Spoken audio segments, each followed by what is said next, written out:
Interested in building a wine wall but not sure where to start? Wine Guardian is here to help. With decades of experience creating the perfect environments for preserving fine wine, we know what it takes to turn your vision of a stylish and functional wine wall into a reality.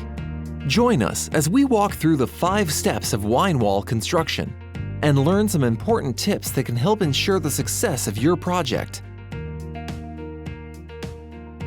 Many external factors can affect the stability of your wine collection. That's why choosing the right location for your wine wall is such a critical part of the planning process. It's important to find a location away from natural UV light sources, like external windows, that can harm your wine collection, leading to unpleasant tastes or smells. You also want to make sure your wine wall won't be subjected to vibrations from sources like household appliances or foot traffic. Studies have shown that even slight, constant vibrations can impact the flavor of your wine within 18 months or less. In addition to these general guidelines for selecting your wine wall location, we also recommend considering the type of cooling unit you plan on using during this first step. By doing so, you can properly allocate space to ensure your cooling equipment is close to the wine wall, so you can minimize its impact on the aesthetics of your project. Once you've chosen the right location for your wine wall, it's time to plan its construction. Temperature and humidity control, air leakage, and how you plan on showcasing your collection are all things to keep in mind as you begin this process. You should start by deciding how much glass you will need for your project. Will your wine wall have glass on all 4 sides or just one? Either way, we recommend using insulated glass to prevent heat conduction and making sure that any seams between glass windows or doors are properly sealed. Any walls that are not glass can be framed with 2x4 or 2x6 studs. Other common framing materials may include block or stone walls.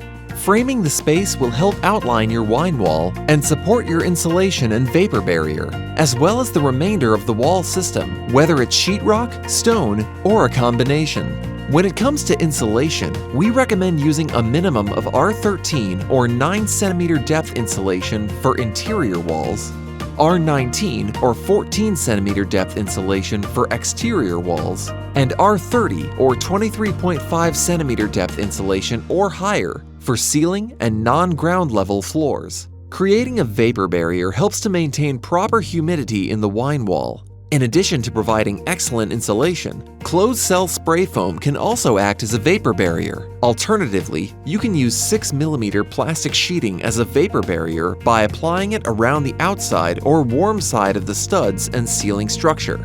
For the flooring, we recommend using either tile or hardwood. Not only do these materials withstand elevated humidity levels, they also have a timeless look that can add uniqueness to your space. It's also important to consider the number of doors there are to your wine wall and how often they will be opened. Due to their size, each opening replaces a large percentage of the room's air. To reduce their impact, make sure all doors to your wine wall are exterior grade with a proper threshold and seals on all 4 sides to minimize air leakage. Even a small leak can affect temperature and humidity and cause your cooling unit to run continuously, shortening its lifespan and increasing energy costs. Lastly, you'll want to determine both the size and type of racking system that would work best for you. A label-forward racking system makes it easy for you and your guests to admire each bottle of wine. Other options include cork-forward or angled racking, or even a combination of the two. The key is choosing a design that makes sense for your space and matches your unique taste and style.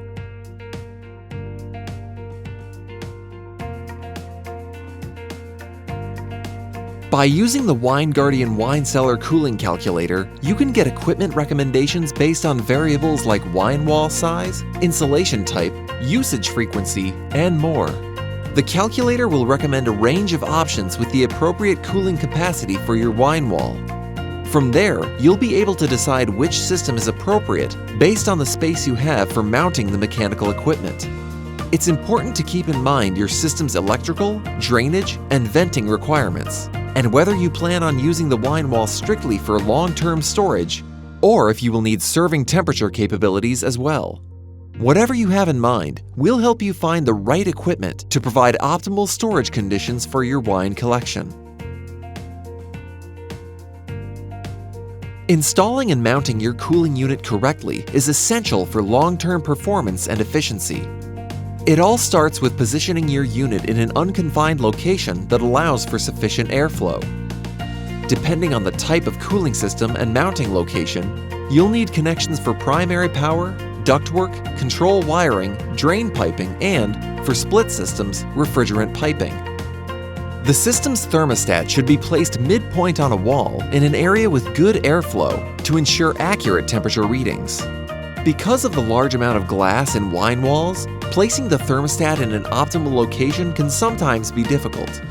That's why up to 3 WineGuardian-designed remote sensors can be placed at the top, bottom, midpoint, or at the return grill of your wine wall to maximize system accuracy. When these remote sensors are used, the thermostat can even be placed outside the wine wall for convenient access. WineGuardian wine wall cooling systems mount completely flush with the ceiling in a wine wall.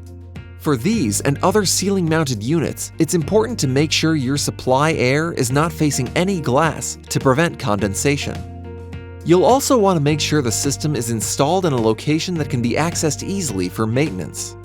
For ducted and ducted split system installations, following several best practices can help you maximize cooling efficiency and temperature stability.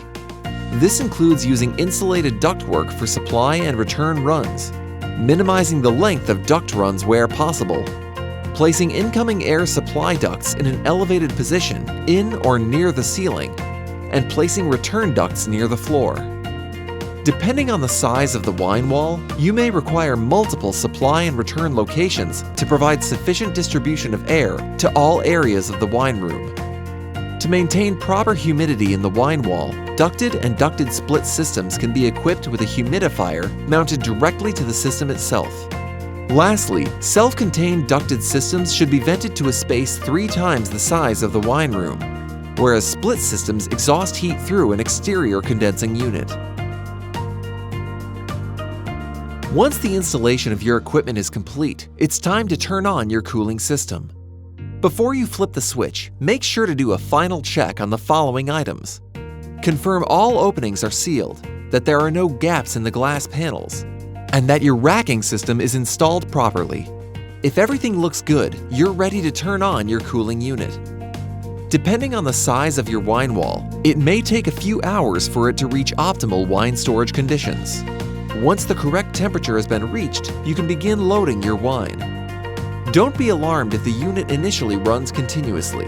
You may need to increase the temperature set point and then step down the temperature in 2 degrees Fahrenheit or 1 degree Celsius increments until the desired set point is reached and the system cycles on and off. Once conditions level out, your work is complete. Congratulations on finishing your wine wall. Feel free to contact one of our wine wall experts for additional assistance, or use the distributor page on our website to find a distributor near you.